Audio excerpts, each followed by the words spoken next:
over Jim St. John. And an interesting development, Chris. Normally when we're away for the commercial, the bowlers are taking their practice strokes. Earl Johnson electing to conserve his strength. He's not been well, had the flu. He has elected not to take a practice stroke. After that great come-from-behind victory, he wants to conserve his energy. Left the 10-pin on the left lane. His opponent is Jim Godman of Hayward, California, 23-year-old, three-time PBA champion. Johnson is a 5-time champion.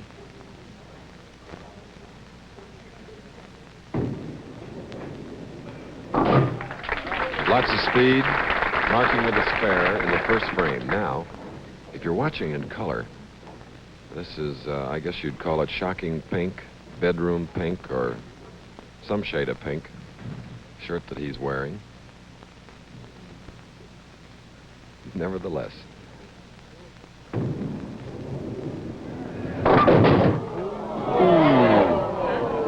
And speaking of a bedroom, it looks like the posts of a bed.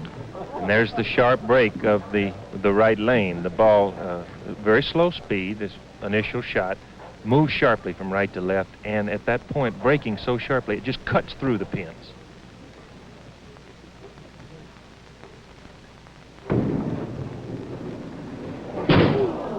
Jim Godman, the very first frame, going all out.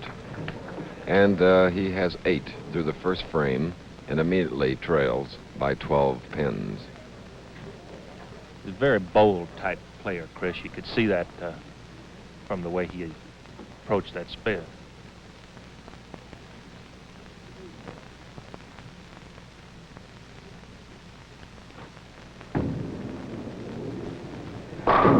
Right back in the groove.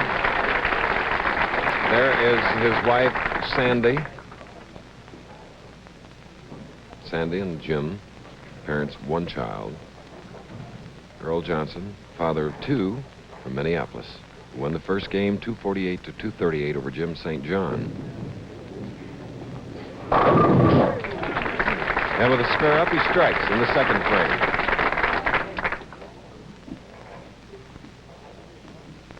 Earl Johnson, a member of the PBA, and like a lot of the world's greatest professionals, are extraordinary teachers.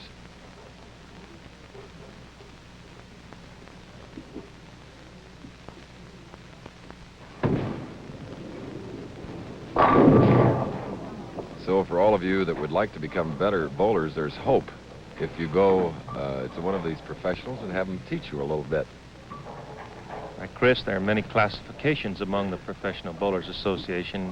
Not only are there touring pros, resident pros, teaching pros, Al Savas, the pro shop operator here at Bolero.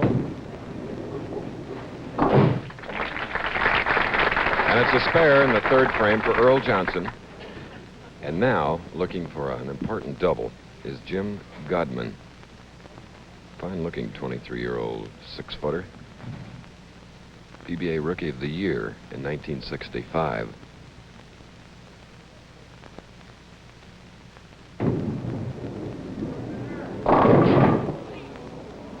Chris, there's the adjustment from the first shot, in which he was a little slow. That time, he gave the ball more room, putting the ball into motion. You can see on the right as he directs the ball from the left side of the lane more out to the center. Back live, the 2-4-5. They're gone.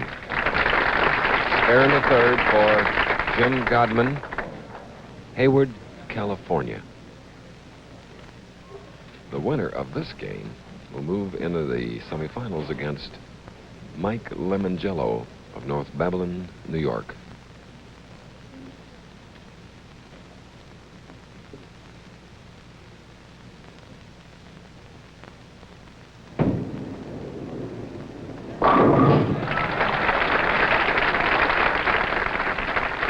Strike in the fourth frame for Jim Godman. 12 pins separating these 2 great champions.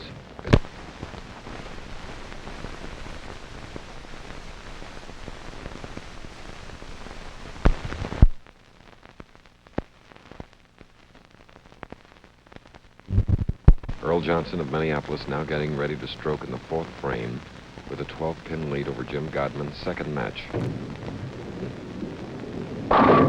At the Bolero, the right lane, for our live telecast, it's a strike for Johnson. Let's see, next week we go to Toledo. Week after that, Portsmouth, Virginia, Chris. then to New Orleans, and then, of course, to Akron for the $100,000 Firestone Tournament of Champions. It's a double for Johnson. Chris, he really had the great reach on that shot. Chris, watch the curve of the ball that we speak of from right to left. He started it out to the right. When the ball leaves your fingers, it comes off the fingers last, and that imparts the revolution that makes it move from right to left. A lot of fans enjoy that slow motion analysis, Billy. Thank you. Jim Godman. Ooh, a 4-pin. He, like Johnson, was looking for a double. Chris, he's a very strong young man, uses good speed, and sometimes forces the speed a little bit. He has very powerful forearms and shoulders. And instead of the pendulum swing, taking the ball back, he has a very sharp backswing and then uses a powerful forward thrust. Now, he's very accurate because his arm swing is straight. 17 years younger than his opponent, Earl Johnson. Johnson winning the first match, if you just joined us, 248 to 238 over Jim St. John. What a game. And for the second time in this match, it's a split for Jim Godman. Of course, the ball is a little to the left of his target area, which is going to take it too much to the left, and then he has that very powerful, sharp-breaking ball. You can see it go through to the left in front of the 9. Can he make the 4-9? Yes, he can.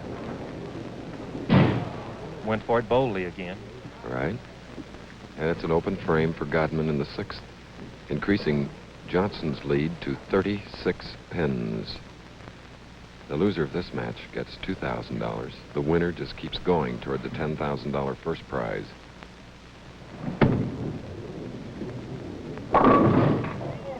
Four pin with a double up for Johnson. Of course, that was probably the sharpest breaking ball of the match. He started it more to the right. He had more turn. And as we progress along here, a little bit more of the old Earl Johnson is coming out. He's starting to crank a little bit more. Like the days of Bill Lillard, huh?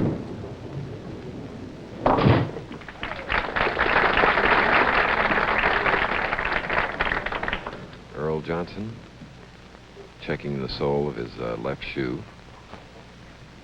Here are the top 16, the way they finished. Coming into our tournament today, Vern Downing, there's Tommy Tuttle, Southern Gentleman. And we spoke of Al Savas being the pro shop operator. He's in the finals for the first time in a long while. All great names. Ron Myers, Peter Samir, Bobby McMillan. Dave Sutar, Ralph Engen, Gene Rhoda from Valparaiso. And Bill Johnson from New Orleans.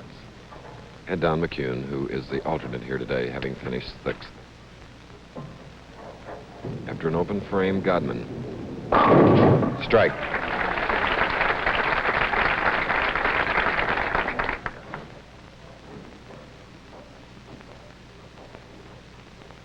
Great pinfall here during the competition, Billy. Scoring has been very high this week, Chris. It took a 213 average to make the finals and a 205 average just to cash.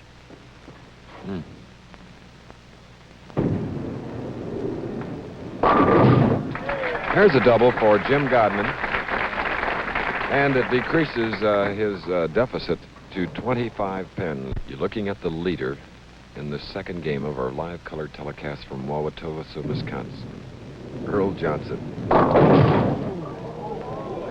Well, he had a little luck there, leaving only the 6-10.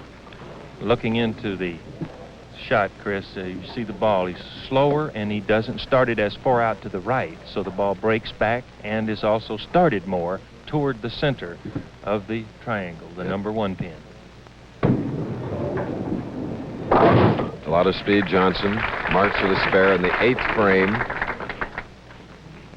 And looking to the future as we reach the 8th frame, Earl Johnson came from 31 pins behind. Jim Godman now seemingly has his stroke and speed control only 25 back. All right.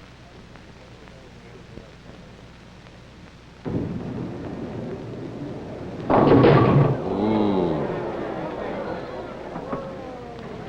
Chris, we pointed out earlier, in fact only 2 frames ago, that some of the old Earl Johnson is creeping back into his game. He's arming that ball a little bit more, and that time he lost the ball on the downswing, so he didn't get a chance to get the lift. Ooh. And there is an open frame in the 9th for Earl Johnson. Cuts his lead to 10 pins. Right, he loses 4 pins in count. He loses 10 pins on the open frame. Jim Godman has a double up, and if he can make this strike, we are all even.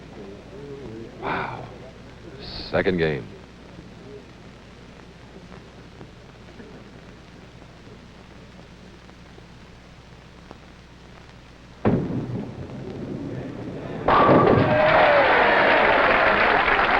Billy, just as you said, 3-bagger. Coming up with a big strike, we were all even.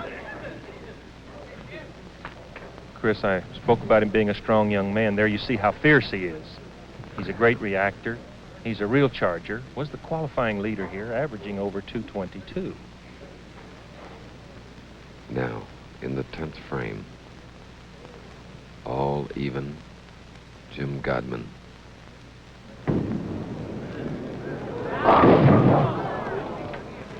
Chris, he got a great break there. He had an extra long reach that time. Watch that down. There you see the arm reaching doubly. And it went a little to his right. And that caused the shot to go inside of his target, to the left.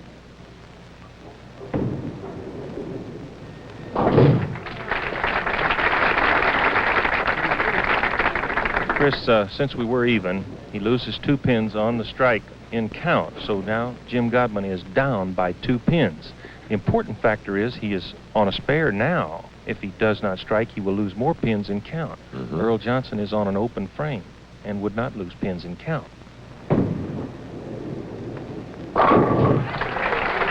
Jim Godman battling from behind, finishing with a 192 in this second game. Now, all eyes are focused on Earl Johnson. And Earl Johnson not only needs a mark, he needs a mark and a good count, 9 or 10.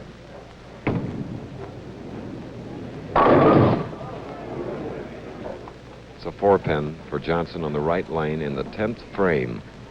Very good shot, Chris. Well executed under pressure. Into the pocket area. Little fraction slow. Broke sharp. Left him the 4. Not too much problem with this pair.